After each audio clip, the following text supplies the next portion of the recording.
இலக்கியவாதி மற்றும் நவீன தாந்திரிக ஓவியர். 7 சிறுகதை தொகுப்புகள், 6 நாவல்கள், ஒரு கவிதை தொகுப்பு, ஒரு மொழிபெயர்ப்பு, 5 சிறார் கதை தொகுப்பு ஆகியவை வெளியாகியுள்ளன. சிறுகதை, நாவல், ஓவிய போட்டிகளில் பல பரிசுகளும் விருதுகளும் பெற்றவர். 2023 நீர்கொல்லி நாவலுக்காக எழுத்து அமைப்பின் திருமதி சௌந்தர கைலாசம் நினைவு விருது, பரோசியா நாவலுக்காக லட்சுமி அம்மாள் நினைவு விருது 2025 ஆகியவை பல விருதுகளை வென்றுள்ளார். அவரை பேச அழைக்கிறேன். நான் எவ்வளோ குப்பை கொட்டியிருக்கேன் அப்படிங்கிறத அவர் சொன்னார், அவ்வளோதான், வேற ஒன்றும் இல்லை. அதுக்காகவும் நன்றி. அனைவருக்கும் வணக்கம். இங்கே இதற்கு முன் பேசியவர்களும் பேச இருப்பவர்களும் படைப்பாளிகள், வாசகர்கள், விமர்சகர்கள் என்ற ரீதியில் பேசக்கூடியவர்களாக இருந்தார்கள், இருப்பார்கள். ஆனால் அடியேன் இங்கே ஒரு ரசிகன் என்ற முறையில் தான் பேச இருக்கிறேன். இந்த விழாவுக்கு ஏற்பாடு தொடங்கப்பட்ட போது நண்பர் சுதேசமித்திரன் என்னை அலைபேசியில் அழைத்து விழா குறித்து விவரங்களை தெரிவித்து அவரின் புதிய நாவலான காக்டெயில் 2.0 பற்றி பேச வேண்டும் என்று கேட்டுக்கொண்டார். அதோடு ஆரண்யம் முதல் ஆவணாழி வரை என்கிற தலைப்பில் இன்னொரு பேசுபொருள் இருப்பதாகவும் குறிப்பிட்டார். உடனே நான் அந்த தலைப்பை எடுத்துக்கொள்கிறேன் என்று ஆர்வத்தோடு கூறினேன். நாவல் பற்றி பேசுவதாக இருந்தால் நான் ஒரு வாசகனாகவும் சக படைப்பாளியாகவும் மட்டுமே பேச முடியும். ஆனால் ஆரண்யம், சாம்பல், ஆவணாழி ஆகிய உங்களின் இதழ்களை பற்றி பேசுவதாக இருந்தால் அவற்றின் வடிவமைப்பு சிறப்புகள் பற்றி ஒரு ரசிகன் என்ற முறையில் என்னால் பேச முடியும் என்றும் தெரிவித்தேன். முதலில் இதழ் பற்றிய உரைக்கு சுதேசமித்திரன் திட்டமிட்ட போது அது உள்ளடக்க ரீதியாகத்தான் இருந்தது. நான் இதை தெரிவித்ததும் இந்த கோணத்தில் நான் யோசிக்கவில்லை, வடிவமைப்பு ரீதியில் பேசினால் நன்றாகத்தான் இருக்கும் என்றார். ஆரண்யம் என்றாலே அதை அறிந்த வாசகர்களுக்கு உடனடியாக நினைவு வருவது அதன் மிரட்டலான வடிவமைப்பு சிறப்பு தான். அதன் நீட்சியாகவே சாம்பல், ஆவணாழி ஆகிய இதழ்களும் வடிவமைப்பு முக்கியத்துவத்தோடு தொடர்ந்தன என்பதை நினைவு கூர்ந்து அந்த தலைப்பிலேயே எனது உரையை அமைத்து கொள்வதற்கு அவரிடம் அனுமதி பெற்றேன். ஆரண்யம் இதழ் நாம் இழந்துவிட்ட அருமை நண்பர் ஸ்ரீபதி பத்மநாபாவும் சுதேசமித்திரனும் இணைந்து இரட்டை ஆசிரியர்களாக இருந்து இருவரும் வடிவமைத்து புத்தாயிர துவக்க கட்டத்தில் நடத்தியது. சாம்பல் சுதேசமித்திரன் தனித்து ஆசிரியராக இருந்து வடிவமைத்து நடத்தியது. ஆவணாழியும் அவரது ஆசிரியர் பொறுப்பில் அவரது வடிவமைப்பில் வெளியாகி கொண்டிருக்கிறது. 90களின் துவக்கம் முதல் புத்தாயிர துவக்க வருடங்கள் வரை நான் கோவையில் வெரைட்டி ஹால் ரோட்டில் உள்ள பிரபலமான ஓவியக்கூடம் ஒன்றில் சைன்போர்டு எனப்படும் பெயர் பலகைகள், பதாகைகள், ஹோர்டிங்குகள் ஆகியவற்றை எழுதும் தொழில்துறை ஓவியனாக பணியாற்றி கொண்டிருந்தேன். அப்போது ஸ்ரீபதி பத்மநாபா, சுதேசமித்திரன் ஆகியோருடன் நட்பும் தொடர்ந்து சந்திப்பும் இருந்து வந்தது. அந்த சமயத்தில் நாங்கள் எல்லோருமே எங்களின் மதிப்பிற்குரிய முன்னோடிகளான கோவை ஞானி, நாஞ்சில் நாடன், ஓவியர் ஜீவா ஆகியோரை அடிக்கடி சந்தித்து இலக்கிய அளவலாவல் செய்கிற வாய்ப்பும் கிடைத்தது. முன்னதாக சென்னையில் இருந்த சுதேசமித்திரன் புத்தாயிரம் ஆண்டுக்கு சமீபமான காலகட்டத்தில் தான் கோவைக்கு வருகை புரிந்தார்.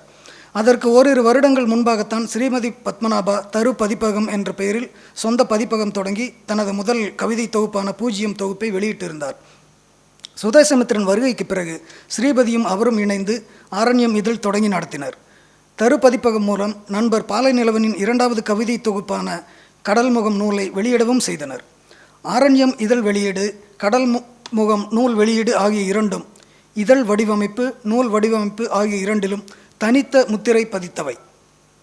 அன்றைய சூழலில் தமிழ் இலக்கிய வெளியில் அவற்றின் வடிவமைப்பு அழகியலால் கவனத்தை ஈர்த்து வாசக கொண்டாட்டத்திற்கு உரியதாக அமைந்தவை. இந்த விஷயங்களை விரிவாக பார்ப்பதற்கு முன்பாக ஸ்ரீபதி, சுதேசமித்திரன் ஆகிய இருவரின் அழகியல் ரசனை, வடிவமைப்பு திறன் ஆகியவற்றை சொல்லியாக வேண்டும். இருவரும் தேர்ந்த ரசிகர்கள். கலை இலக்கியத்தில் மட்டுமல்ல, அன்றாட வாழ்வின் ஒவ்வொரு அம்சங்களிலும் அவர்களின் ரசனையும் கலை நயமும் காண கிடைக்கும். குறிப்பாக ஸ்ரீபதி பத்மநாபா சிறந்த வரைகலைகள் கொண்ட டிசைனர் ஷர்ட் எனப்படும் சட்டைகளை தேடி பிடித்து வாங்கி அணிவதில் நாட்டம் கொண்டவர். உயர்தர மற்றும் உயர் வர்க்க கலை ரசனை, செவ்வியல் ரசனை என்பதின் அடையாளமாக அதை சொல்லலாம். கோவை காந்திபுரம் டாட்டாபாத் பகுதியில் ஸ்ரீபதி பத்மநாபா தனது வரைகலை நிலையமான மகாகவி வரைகலை நிலையம் அமைத்தபோது அதன் ஒவ்வொரு அம்சங்களிலும் தனித்துவமான உயர் கலை அம்சங்கள் மிளிர்ந்தன. அங்கே வருகை புரிகிற அனைவரும் அந்த ஒவ்வொரு அம்சங்களும் கவர்ந்து ஆழ்ந்த மனப்பதிவை ஏற்படுத்துவதாக இருந்தன. அங்கிருந்து தான் ஆரண்யம் இதழும் பாலை நிலவனின் கடல்முகம் தொகுப்பும் உருவாகி வெளியாயின. இவற்றின் வடிவமைப்பு சிறப்புகளை பற்றி பேசுவதற்கு முன்பாக நாம் தமிழ் இலக்கிய சிற்றிதழ் மரபில் வடிவமைப்பு சிறப்பில் முன்னோடிகளாக இருந்த இதழ்களை குறித்த ஒரு சிறு கண்ணோட்டத்தை பார்க்க வேண்டியிருக்கிறது. அப்போதுதான் நமக்கு இவை தமிழ் இலக்கிய சிற்றிதழ் மரபின் நீட்சி என்பதும், ஆனால் அதிலிருந்து சில மாறுதல்களோடு தனக்கான தனித்துவத்தை கொண்டவை என்பதும் தெரிய வரும். சிற்றிதழ்கள் ஜனரஞ்சக இதழ்களின் மசாலா ரசனைகளுக்கும் போக்குகளுக்கும் மாறானவை, சில சமயங்களில் எதிரானவையும் கூட. கலை இலக்கிய சிற்றிதழ்கள் வெறும் இதழ்கள் மட்டும் அல்ல, அவை இயக்கம் என்பதை ஆழ்ந்து புரிந்து கொள்ள வேண்டும். அவை சீரிய இலக்கியம், சீரிய கலை ஆகியவற்றை முன்னெடுப்பதால் வெகுஜன ரசனைக்கு மாறாகவும் குறுகிய வாசக வட்டத்தை கொண்டதாகவும் உள்ளன. இவை வியாபார நோக்கத்தில் இயங்குவதல்ல, இவற்றுக்கு வியாபாரமும் ஆகாது. தனிச்சொற்றுக்கு மட்டும் என்கிற வகைக்கு ஏற்பவே இவை இருக்கும். சிற்றிதழ் நடத்துகிறவர்கள் சந்தாக்களை நம்பித்தான் நடத்துவார்கள். ஆனால் சந்தா தொகை வருமா என்பது $1,000,000 கேள்வி. சிற்றிதழ் நடத்தி பணம் சம்பாதிப்பது என்பது ஒருபோதும் இயலாத காரியமாக அந்த காலங்களில் இருந்து வந்தது. தீவிர இலக்கியவாதிகள் எழுதி சம்பாதிக்க முடியாது என்பது போன்றதே தான் இதுவும். பொதுவாகவே தமிழ் இலக்கிய சிற்றிதழ்கள் என்றால் மனைவியின் நகையை அடமானம் வைத்து நடத்தப்படவை என்கிற ஒரு பிரபலமான படிவம் முந்தைய அச்சுக்காலங்களில் இருந்தது. அதற்கு ஏற்றபடிதான் அவற்றின் தோற்றம், தாள்களின் தரம், வடிவமைப்பு, எழுத்து பிழைகள், ஆயுள் யாவும் இருக்கும். தமிழ் இலக்கிய சிற்றிதழ்கள் பொதுவாக 300க்கு உட்பட்ட வாசகர்களை கொண்டதாகவும் லட்சிய அடையாளமாகவும் வறுமையின் பிரதிபலிப்பாகவும் மட்டுமே இருந்து வந்தன. ஆயினும் இந்த குறுகிய மீச்சிறு வட்டத்துக்குள் தான் வறுமையின் அடையாளங்களாக இருந்த மலிவு தாள்களில் அச்சடிக்கப்பட்ட இதழ்களில்தான் சீரிய இலக்கியம் உருவாயிற்று. காலத்தை வென்று நிற்கும் இலக்கிய மேதைகள், ஜாம்பவான்கள் உருவானார்கள் என்பதையும் நினைவில் கொள்ள வேண்டும். எந்த ஒரு துறையிலும் பலவிதமான தரங்கள் இருக்கும் என்பது போலவே தமிழ் இலக்கிய சிற்றிதழ்களிலும் உயர்தர இதழ்கள், நடுத்தர இதழ்கள், அடிமட்ட இதழ்கள் என பொதுவாக 3 அடுக்குகளில் சொல்லத்தக்க இதழ்கள் வெளியாகின. இந்த சிற்றிதழ்களில் இலக்கிய வரலாற்றில் இடம்பெற்றவை முதல் 2 அடுக்குகளைச் சேர்ந்தவையாக இருக்கும். 3வது ரகம் காலத்தின் ஓட்டத்தில் பெரும்பாலும் அப்போதே மறைந்துவிட்டவை அல்லது குறுகிய காலத்தில் மறைந்துவிட்டவை. சிற்றிதழ்கள் சீரிய நோக்கம் கொண்டவை என்பது பொது கருத்தியல். ஆனால் அனைத்து சிற்றிதழ்களும் அப்படியானவை அல்ல என்பதையும் சொல்ல வேண்டியிருக்கிறது. அதிகப்படியான சிற்றிதழ்கள் வெறும் ஆர்வ கோளாறினால் நடத்தப்பட்டவை. பல சிற்றிதழ்கள் அதன் ஆசிரியர் வேறு எந்த இதழ்களிலும் பிரசுரமாக வாய்ப்பில்லாத தனது படைப்புகளை, பெரும்பாலும் கவிதைகளை வெளியிட்டுக் கொள்வதற்காக நடத்தப்பட்டவை. சில சமயம் இவை புற்றீசல்கள் போல கிளம்பி மடிந்து போனதையும் பார்த்திருக்கிறோம். இதழ்கள் என்று சொல்வதற்கு தகுதி இல்லாமல் நோட்டீஸ்கள் போலவும் துண்டு பிரசுரங்கள் போலவும் பல சிற்றிதழ்கள் வெளியாகியுள்ளன. சாணித்தாள்களில் 4 பக்கங்களில் வெளியான இதழ்கள் கூட உள்ளன. இவற்றின் உள்ளடக்கத்தில் மட்டுமல்ல, வடிவத்திலும் நாம் தரத்தை எதிர்பார்க்க முடியாது. எந்த வகையிலும் இவை பொருட்படுத்தத்தக்கவையும் அல்ல. நடுத்தரமான சிற்றிதழ்களில் கணிசமானவை உள்ளடக்க ரீதியில் குறிப்பிடத்தக்க பங்களிப்பை செய்துள்ளன. எனினும் வடிவமைப்பு ரீதியில் அணுகும்போது உயர் ரகமான கலை இலக்கிய இதழ்கள் என்று இன்றளவும் நினைவு கூறத்தக்க இதழ்கள்தான் அதிக அளவில் பங்களிப்பு செய்துள்ளன. அதே சமயம் சில நடுத்தர இதழ்களும் வடிவமைப்பு ரீதியில் அந்த காலகட்டங்களுக்கும் அவர்களின் பொருளாதார வசதிக்கும் அச்சு வாய்ப்புகளுக்கும் ஏற்ப கலை ரசனை கொண்ட செயல்பாடுகளை கொண்டிருந்தன என்பதையும் கவனத்தில் கொள்ள வேண்டும். இந்த பேசுபொருள் ஒரு நீண்ட ஆய்வு கட்டுரைக்கு அல்லது ஒரு சிறிய ஆய்வு நூலுக்கு உரிய அளவு விஷயங்கள் கொண்டது. அவ்வளவு நீளம் பேசுவதற்கு நமக்கு இங்கே சமயமும் இல்லை, என்னிடம் அந்த அளவுக்கான தரவுகளும் இல்லை. எனவே நினைவில் நிற்கிற சில விஷயங்களையும் தற்சமயம் இணையத்தில் கிடைக்கக்கூடிய தரவுகளையும் கொண்டு எனது இந்த உரையில் சுருக்கமான சில சுட்டிக்காட்டுதல்களை மட்டும் கூற விரும்புகிறேன். சிற்றிதழ் சேகரிப்பாளர் பொள்ளாச்சி நசன் அவர்கள் 90களில் பொள்ளாச்சியில் வசித்து கொண்டிருந்த போது அவரது வீட்டுக்கு செல்லும் வாய்ப்பு 2 முறை கிடைத்துள்ளது. கசடதபர, எழுத்து போன்ற குறிப்பிடத்தக்க பழைய சிற்றிதழ்கள் சிலவற்றையும், ஒரு ங அஹ் போன்ற வித்தியாசமான பெயர் கொண்ட சிற்றிதழ்களையும் அங்கேதான் காண வாய்த்தது. நவீன விருட்சம் போன்ற பிற்கால சிற்றிதழ்களை ஓரிரு இலக்கிய நண்பர்களின் வீடுகளில் பார்த்திருக்கிறேன். அவற்றின் சில பிரதிகளை யாரோ எனக்கு கொடுத்து நான் நீண்ட காலம் வைத்திருந்ததும் ஞாபகம். 3ஆம் தரமான சிற்றிதழ்களையும் வடிவமைப்பு அழகியலில் அக்கறை கொள்ளாத நடுத்தர மற்றும் முதல் தர இதழ்களையும் விட்டுவிடுவோம். வடிவமைப்பில் கவனம் கொண்ட, அதில் தனது காலத்திற்கு உரிய விதத்தில் பங்களிப்புகளை செய்த இதழ்களை மட்டும் ஒரு பார்வை பார்ப்போம். தமிழ் இலக்கிய உலகில் சிற்றிதழ்கள் வெறும் எழுத்துக்கான களமாகவோ உள்ளடக்க நோக்கத்துடன் மட்டுமோ இருக்கவில்லை. அவை வடிவமைப்பு அழகியலிலும் மிக முக்கியமான பரிசோதனைகளையும் புரட்சிகளையும் செய்தவை. வணிக இதழ்கள் வாசகர்களை கவருவதற்காக பளபளப்பான அல்லது உயர்தரமான தாள்களையும் வண்ணமயமான ஓவியங்களையும் பயன்படுத்திய போது சிற்றிதழ்கள் தங்களின் நிதி நெருக்கடிக்குள்ளேயே தனித்துவமான தீவிரமான கலை அழகியலை உருவாக்கின. இவற்றின் அடிப்படை கூறுகளை 4 வகையாக பிரிக்கலாம். 1. அட்டைப்பட வடிவமைப்பு. சிற்றிதழ்களின் அட்டைப்படங்கள் வெறும் வணிக விளம்பரமாக இல்லாமல் தனித்துவமான ஓவிய கலைக்கூடமாக திகழ்ந்தன. தேவையற்ற ஆரவாரங்கள் இன்றி வெறும் கோட்டோவியங்கள் அல்லது ஒரு குறிப்பிட்ட வண்ணத்தை மட்டும் பயன்படுத்தி அட்டைப்படங்கள் வடிவமைக்கப்பட்டன. தமிழ்நாட்டின் முன்னணி நவீன ஓவியர்களான ஆதிமூலம், ஆர்.பி. பாஸ்கரன், தட்சிணாமூர்த்தி, மருது போன்றோரின் கோட்டோவியங்களும் நவீன ஓவியங்களும் சிற்றிதழ்களின் முகப்பாக மாறின. கசடதபர, நடை, யாத்ரா, விருட்சம் போன்ற இதழ்களின் அட்டைப்படங்கள் நவீன ஓவியக்கலையின் உச்சங்களாக கருதப்படுகின்றன. 2. எழுத்துரு மற்றும் பக்க வடிவமைப்பு. அச்சு தொழில்நுட்பம் வளராத காலத்திலேயே எழுத்துக்களை கையாள்வதில் சிற்றிதழ்கள் பெரும் கவனம் செலுத்தின. பல இதழ்களின் பெயரெழுத்துகள் கைகளால் பிரத்யேகமாக வரையப்பட்டவை. எழுத்து, கசடதபர, ழ, யாத்ரா போன்ற இதழ்களின் தலைப்பு எழுத்துருக்கள் தனித்துவமானவை. 3. அச்சு தொழில்நுட்பமும் தாளும். பொருளாதார குறைவு காரணமாக தரம் குறைந்த தாள்களில் அச்சிடப்பட்டாலும் அதை தங்களின் கலை உணர்வால் அழகியலாக மாற்றினர். சில இதழ்கள் பிரத்யேகமான கைவினைத்தாள்களை பயன்படுத்தி அச்சிடப்பட்டு தொடு உணர்விலேயே கலை உணர்வை தந்தன. 4. கவிதை வடிவமைப்பு. புது கவிதைகளின் வருகைக்கு பின் கவிதையின் வரிகள் பிரதியின் பக்கத்தில் எப்படி அமைகின்றன என்பதும் அழகியலின் ஒரு பகுதியானது. ஒரு சொல்லுக்கும் இன்னொரு சொல்லுக்கும் உள்ள இடைவெளி, வரியின் நீளம், கவிதையானது பக்கத்தின் எந்த பக்கத்தில் தொடங்குகிறது என்பது போன்ற கட்புல அமைப்பை கவிஞர்களும் இதழாசிரியர்களும் திட்டமிட்டு செய்தனர்.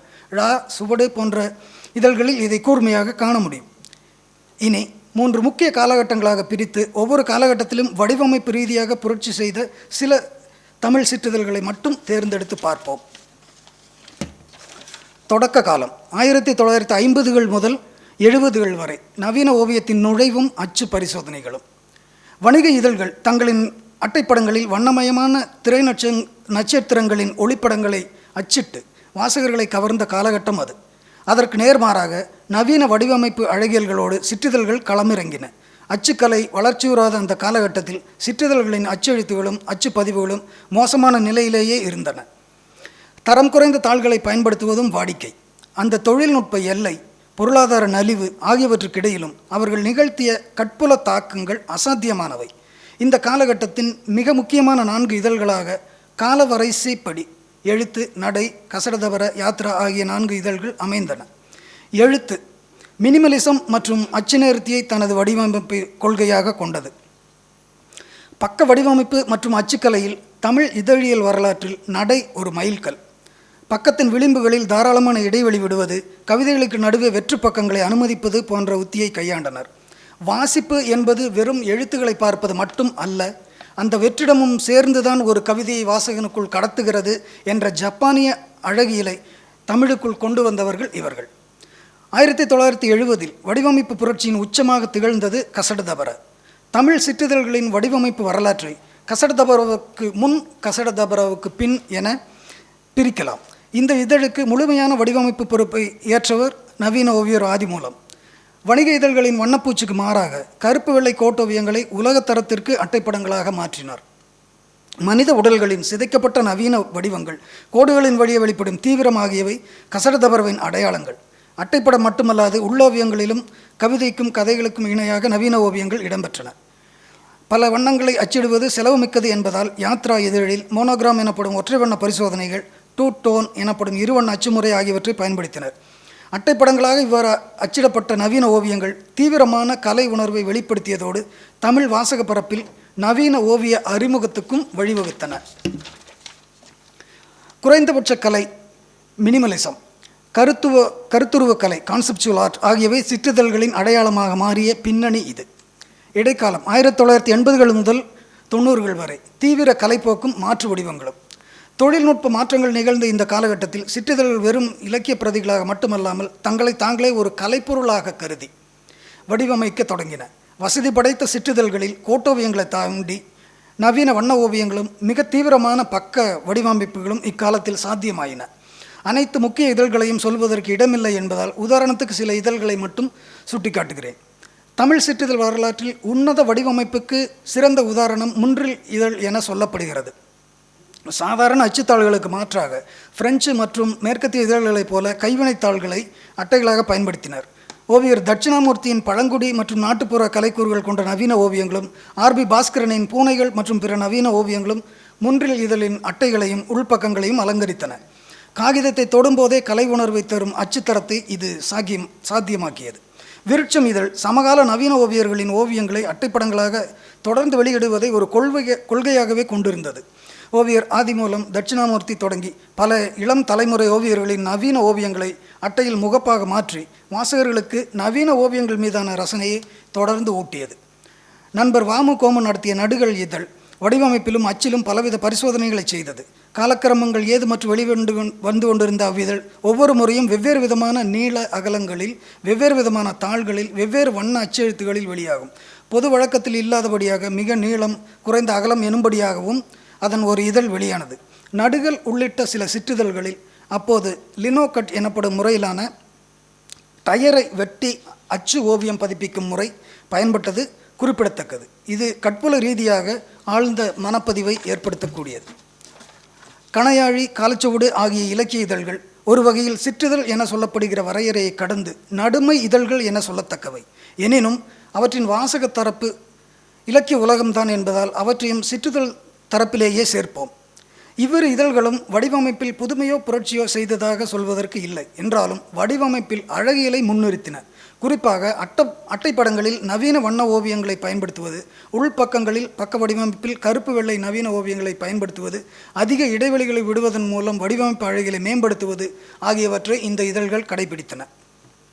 மில்லேனியம் மற்றும் நவீன டிஜிட்டல் காலம் 2000 முதல் இன்று வரை, கணினி வரைகலை முதல் இணைய இதழ்கள் மற்றும் மின்னூல் இதழ்கள் வரை, 90களின் அச்சு தொழில்நுட்ப பாய்ச்சலுக்கு பிறகு 2000 ஆண்டிற்கு பிந்தைய தற்கால டிஜிட்டல் யுகம் தமிழ் சிற்றிதழ் வடிவமைப்பில் மாபெரும் ஜனநாயக புரட்சியை ஏற்படுத்தியது.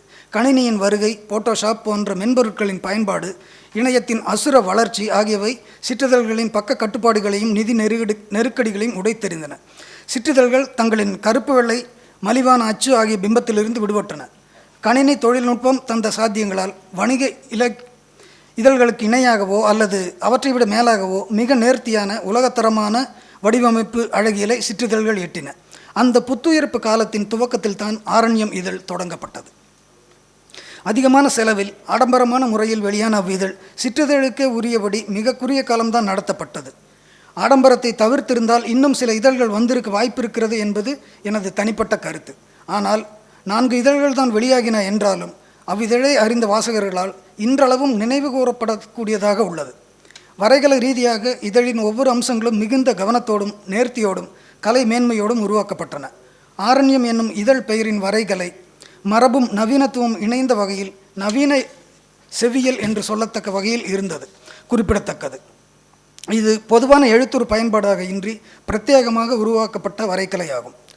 உள்ளடக்க ரீதியாக ஆரண்யம் இதழுக்கு உள்ள முக்கியத்துவம் அதில் வெளியான பெருந்தச்சன், ஒரு ஊரில் ஒரு ஃபைல்வான், ஷேக்ஸ்பியரின் லவ், பதேர் பஞ்சாலி ஆகிய திரைப்படங்களின் முழுமையான திரைக்கதைகள். அதற்கு முன்னதாக இதழை பார்த்தவுடனே வாசகர்களில் தாக்கத்தை ஏற்படுத்தக்கூடியது அந்த இதழின் வடிவமைப்பு. ஸ்ரீபதி பத்மநாபா, சுதேசமித்திரன் ஆகிய 2 சிறந்த வடிவமைப்பு கலைஞர்கள் இணைந்து உருவாக்கிய அந்த இதழ்களின் ஒவ்வொரு பக்கங்களும் அன்றைய காலகட்ட சூழலில் பார்த்து பார்த்து செதுக்கப்பட்டவை என்று சொல்லலாம். அதை அருகில் இருந்து பார்க்கிற வாய்ப்பும் எனக்கு கிடைத்திருக்கிறது.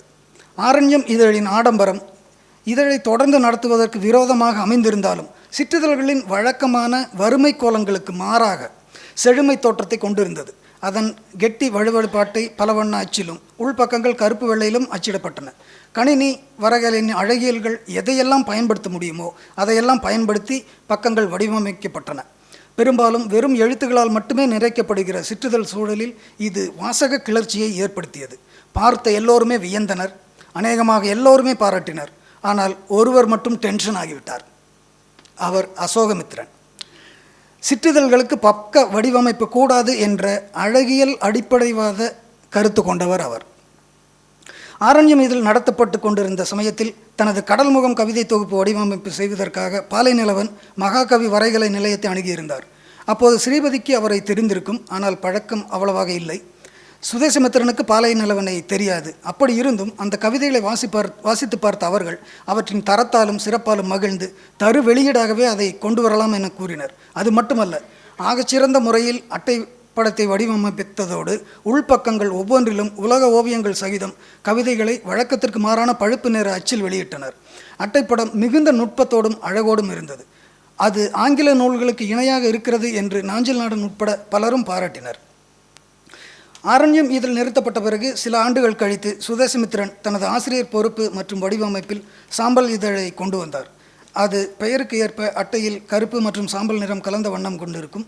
உள்பக்க வடிவமைப்புகளில் ஆரண்யத்தில் இருந்ததை விடவும் முதிர்ச்சி, செய்நேர்த்தி, அழகியல் மேன்மை, அச்சுத்தரம் ஆகியவை இருப்பதை காணலாம். குறிப்பாக செவ்வியல் தன்மை என்று சொல்லத்தக்க அழகியல் அதில் இருக்கும்.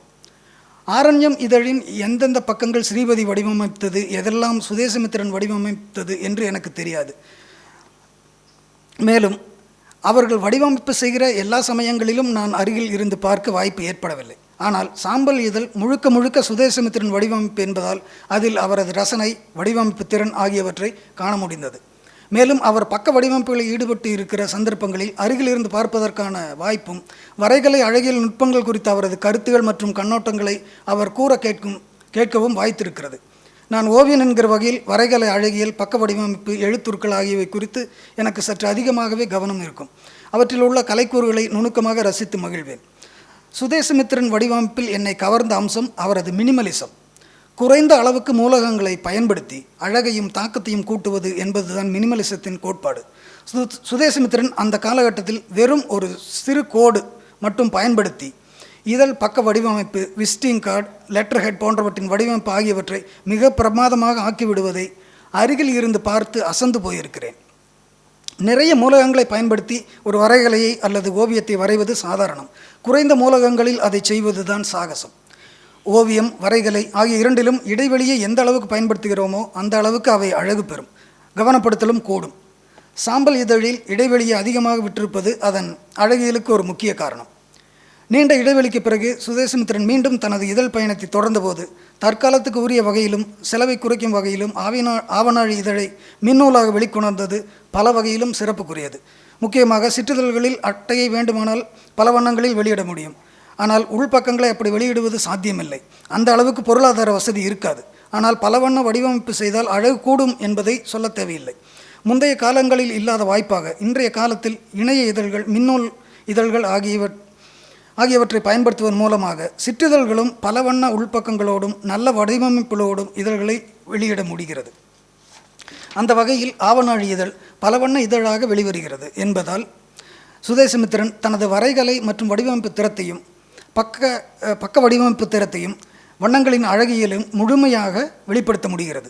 இணைய இதழ்களிலும் இத்தகைய வரைகலைகளை செய்ய முடியும் என்றாலும் மின்னூல் எனும்போது அச்சு நூல்களின் வடிவத்திலேயே இருப்பதால் நமக்கு பாரம்பரிய இதழ் பக்க வடிவமைப்பு அழகியலை நுகர்ந்த அனுபவம் வாய்க்கிறது. ஆவணாழி இதழை பார்க்கும் எவருக்கும் உடனடியாக அதன் வடிவமைப்பு கவனம் கவரும். கவனம் கவருவது மட்டும் முக்கியமல்ல, அதன் தரம் எப்படி இருக்கிறது என்பதும் அதைவிட முக்கியம். சுதேசமித்திரனின் வரைகலை உயர் ரகமானது. அது இந்த இதழின் வடிவமைப்பில் ஒவ்வொரு பக்கங்களிலும் காண கிடைக்கும். இங்கே அவரது வடிவமைப்பு சார்ந்த எனது சொந்த அனுபவம் ஒன்றையும் பகிர்ந்து கொள்ள விரும்புகிறேன்.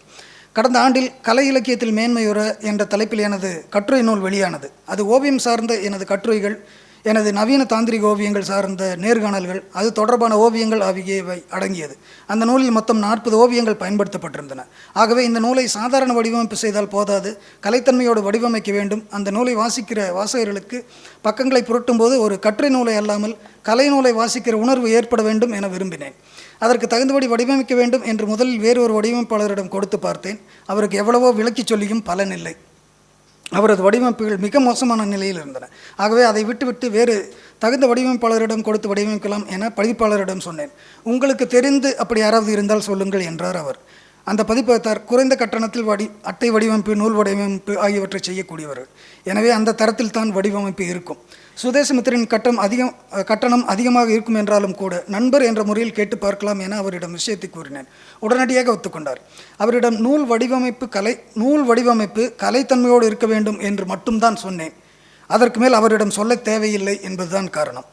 அவரது வடிவமைப்பு நான் எதிர்பார்த்ததை விட சிறப்பாக இருந்தது. எந்த ஒரு பக்கத்திலுமே திருத்தம் செய்ய வேண்டி இருக்கவில்லை. அதற்கான வாய்ப்பு இல்லாதபடி அவ்வளவு கச்சிதமாகவும் அழகாகவும் செய்திருந்தார். அது மட்டுமல்ல, அந்த நூலின் முதல் பக்கத்தில் தலைப்பு எழுத்துகள் மட்டுமின்றி என்னுடைய ஒரு ஓவியமும் இடம்பெற்றிருக்கும். அந்த ஓவியத்தை பயன்படுத்தி அந்த பக்கத்தை அவர் தனது மினிமலிசம் உத்தியில் அழகுற வடிவமைத்திருந்ததை பார்த்து வியந்து போனேன். சுமார் 2 நிமிடங்கள் அந்த பக்கத்தை மட்டும் பார்த்து ரசித்து கொண்டிருந்தேன். அதற்கு பிறகுதான் உள்பக்கங்களுக்கு சென்றேன். நூலை முழுமையாக பார்த்து முடித்ததுமே சுதேசமித்திரனுக்கு அலைபேசியில் அழைத்து பேசியபோது, இந்த நூல் அச்சானதும் 25 பிரதிகள் வாங்கி இலக்கிய தரப்பில் உள்ள நூல் வடிவமைப்பாளர்கள் சிலருக்கு கொடுத்து, வடிவமைப்பு என்றால் எப்படி இருக்க வேண்டும் என்று பாருங்கள் என சொல்ல வேண்டும் போல் தோன்றுகிறது என்று சொன்னேன். இப்போது இந்த விஷயம் சார்ந்து இன்னொன்றையும் சொல்ல விரும்புகிறேன். அதை சொல்லலாமா வேண்டாமா, சொல்வது சரியா தவறா என்பது தெரியவில்லை. இருப்பினும் அதை சொல்வது சுதேசமித்திரனின் வரைகலை திறமைக்கு இன்னொரு சான்றாக இருக்கும் என்பதால் சொல்கிறேன். நான் ஒருபோதும் பதிப்பாளருக்கு பணம் கொடுத்து நூல் வெளியிட மாட்டேன். நூலுக்கான எந்த ஒரு செலவையும் ஏற்கவும் மாட்டேன். அப்படி என்னிடம் யாரும் கேட்டதும் இல்லை. இந்த பதிப்பாளர் சுதேசமித்திரன் எனக்காக குறைத்து சொன்ன கட்டணமும் அதிகம் என்றார். வழக்கமாக தருகிற கட்டணத்தை மீறி தருவதற்கு அவர் தயாராக இல்லை. அதனால் நீங்கள் அவருக்கான தொகையை முழுதாக கொடுத்து விடுங்கள், உங்களின் வழக்கமான தொகை போக உள்ள மீதி தொகையை நான் உங்களுக்கு உடனே கொடுத்து விடுகிறேன் என்று. அதன்படி சுதேசமித்திரனுக்கு அவர் பணம் அனுப்பிய ஸ்க்ரீன்ஷாட்டை எனக்கு அனுப்பியதுமே நான் அந்த பதிப்பாளருக்கு அத்தொகையில் 40% தொகையை அனுப்பிவிட்டேன்.